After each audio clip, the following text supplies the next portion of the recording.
Assalamu alaikum students, this is Nadia Tahir and today we are going to read our sixth story, The Reward, that is written by Lord Dunsany. His actual name was Edward Plankin and he was Anglo-Irish dramatist and playwright. इसके जो famous होने की वजह है that is fantasy और इसको कह सकते हैं कि he was the father of the movement. ये सबसे पहले राइटर थे जिन्होंने फैंटेसी राइटिंग की बुनियाद रखी थी। एज यूजुअल प्रैक्टिस जो हम सबसे पहले डिस्कस करेंगे वो इस स्टोरी की थीम्स हैं। इस स्टोरी में ये बयान किया गया है कि अपॉर्चुनिटी प्लस डिटर्मिनेशन जो है that is equal to success.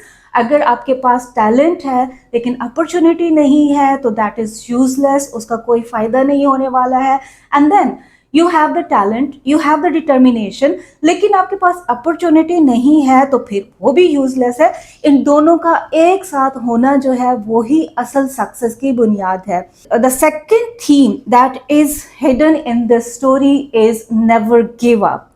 हमें दर्ज देता है कि हमें किसी भी किस्म की मुश्किल से घबराकर अपने मकसद को छोड़ नहीं देना चाहिए एंड बिलीव इन योरसेल्फ कि अपने ऊपर हमें पूरा एतमाद रखना चाहिए। As far as the characters of the story are concern, जो सबसे पहला कैरेक्टर हमें नजर आता है वो है जर्किन्स का, जो कि नरेटर है। टर्बिट है जो कि इसका फ्रेंड है, और कुछ पैसिव कैरेक्टर्स भी हैं जो कि बज़ाहिर तो हमें उनका नाम नज़र नहीं आता लेकिन ऐसा महसूस होता है कि वो उस जगह पर मौजूद हैं और उस गुफ्तगू में बाकायदा हिस्सा ले रहे हैं। और फिर यहाँ पर हमें एक जिक्र मिलता है गॉर्जियस का, जो कि यंग एथलीट है और जिसकी स्टोरी जर्किन्स जो है वो डिस्क्राइब करने जा रहा है। स्टोरी कुछ इस तरह से शुरू होती है कि जर्किन्स, टर्बिट और कुछ और दोस्त या लोग जो हैं वो क्लब में मौजूद हैं और उनकी गुफ्तगू का मौजू है opportunity and determination in life, कि इन दोनों चीज़ों का हमारी ज़िंदगी में रोल क्या होता है। कुछ कहते हैं कि अपॉर्चुनिटी जो है वो ज़्यादा ज़रूरी होती है और बहुत सारे या लाखों लोगों को वो मौका नहीं मिलता है, जबकि बहुत सारे जो थे वो डिटर्मिनेशन के हक़ में थे। डिटर्मिनेशन का मतलब ये है कि आप अपने इरादे में अटल हों, अपना जो आपने ख्वाब देखा हो उसको पूरा करने के लिए आप हर मुमकिन कोशिश करें। जर्किन्स की भी यही राय थी, जबकि टर्बिट जो था वो अपॉर्चुनिटी के हक़ में था। जर्किन्स कहता है कि ज़िंदगी जो है वो एक रेस की तरह से है और इसमें जीतता वही है जो थक कर नहीं बैठता है बल्कि अपनी मंजिल तक पहुँच कर ही दम लेता है। इस पे टर्बिट उससे सवाल करता है कि क्या सिर्फ डिटर्मिनेशन के ज़रिए ही हम हर चीज़ हासिल कर सकते हैं? तो जर्किन्स उसको कहता है कि कुछ भी, चाहे आप कुछ भी चाहते हैं, कोई भी आपका ख्वाब है, अगर आपके पास डिटर्मिनेशन है, अगर आप कंसिस्टेंट है अपनी एफर्ट्स में तो आप उसको हासिल करके रहेंगे। जिस पे टर्बिट जो है वो डिसएग्री करता है और उसको कहता है, एक अजीब सा सवाल उससे करता है। वो कहता है कि सपोज करें अगर एक शख्स ये चाहता है कि वो स्केटिंग चैंपियन हो सहारा डेजर्ट में, तो क्या ये पॉसिबल है? हम सब जानते हैं कि स्केटिंग का जो खेल है वो बर्फ़ के ऊपर, थिक जो बर्फ़ होती है उसके ऊपर खेला जाता है और डेजर्ट जो है वो that is full of sand. तो इस पे जर्किन्स कहता है कि हाँ, जितना लंबा अरसा वो अपने मकसद से जुड़ा रहेगा वो इस चीज़ को कर सकेगा। टर्बिट कहता है कि वो कैसे?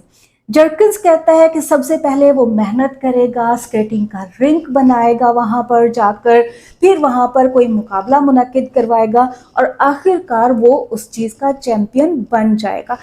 इसको हम दीवाने का ख्वाब भी कह सकते हैं कि इम्पॉसिबल सी चीज़ है जो वो करने जा रहा है।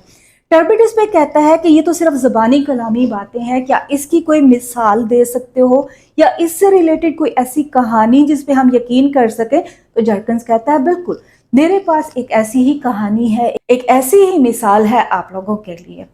वो फिर कहानी स्टार्ट करता है गॉर्जियस की और उनको बताता है कि गॉर्जियस जो था he was the best athlete at school, 17 years का था और इस दौरान जो है उसको एक अजीबो गरीब ख्याल आता है कि क्यों ना मैं कोर्ट एक्रोबैट बनूं, जिस पे उसके वालिदैन जो हैं वो उससे डिसएग्री करते हैं और उसको कहते हैं कि ये इम्पॉसिबल सी चीज़ है, ये किस किस्म का ख्वाब है जो वो देखने जा रहा है।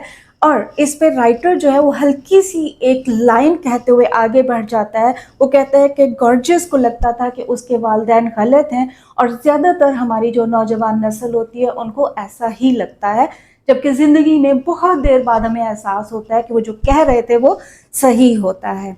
जर्किन्स अपनी कहानी को कंटिन्यू रखता है और कहता है कि गॉर्जियस अपने मकसद को पाने के लिए सबसे पहले जो था वो सियासत में दाखिल हुआ। बहुत लंबा अरसा जो है उसको लोगों को इस बात पे कायल करने में लगा कि ये भी एक एम है और कितना ग्लोरीफाइंग है उसकी कंट्री के लिए, उसके मुल्क के लिए कि उसके कोर्ट के अंदर एक एक्रोबैट हो जिसके करतब देख कर वो सिपाही जो है मोटिवेट हों, थोड़ा सा इंथुजियास्टिक हो जाएं।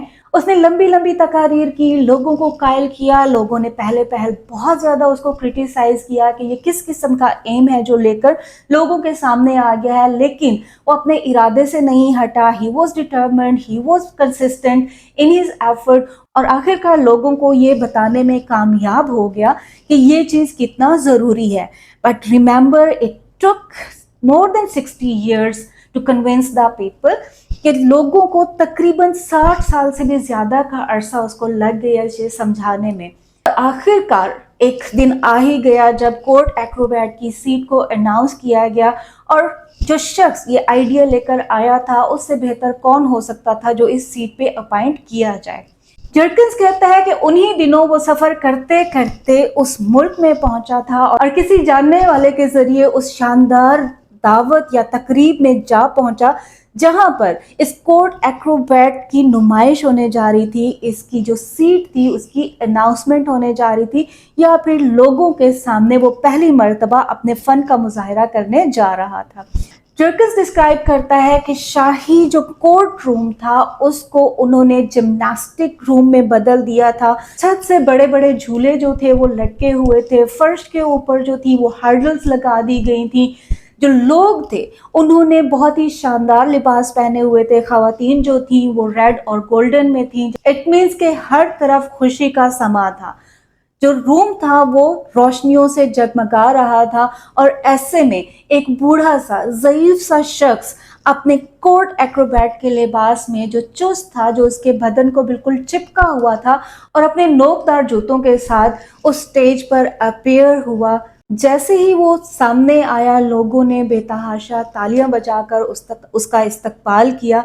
उसने पहले तो हर्डल्स को हाथ लगाया और फिर उन झूलों को भी टच किया। शायद वो पूछना चाहता था ऑडियंस से कि क्या वो अपने फ़न का मुजाहरा करे, जिस पे ऑडियंस ने तालियां बजाकर उसको ये यकीन दिलाया था कि वो ऐसा कुछ भी उससे डिमांड करने वाले नहीं हैं। और इस तरह से गॉर्जियस जो था वो अपने डिटर्मिनेशन के ज़रिए, अपनी विल पावर के ज़रिए और अपने आप पर यकीन के ज़रिए अपना मकसद पाने में कामयाब हो गया था। जो मॉरल या लेसन ऑफ द स्टोरी है वो ये है कि a dream does not become reality through magic, it takes sweat, determination and hard work. या फिर हम कह सकते हैं कि the difference between impossible and possible lies in a person's determination. This was our short story number 6, the reward, जिसकी हमने summary देखी, इसके कैरेक्टर्स को देखा, थीम एंड इसके लेसन को भी डिस्कस किया। आई होप आपको समझ आ गई होगी। मिलते हैं नेक्स्ट वीडियो में न्यू टॉपिक के साथ।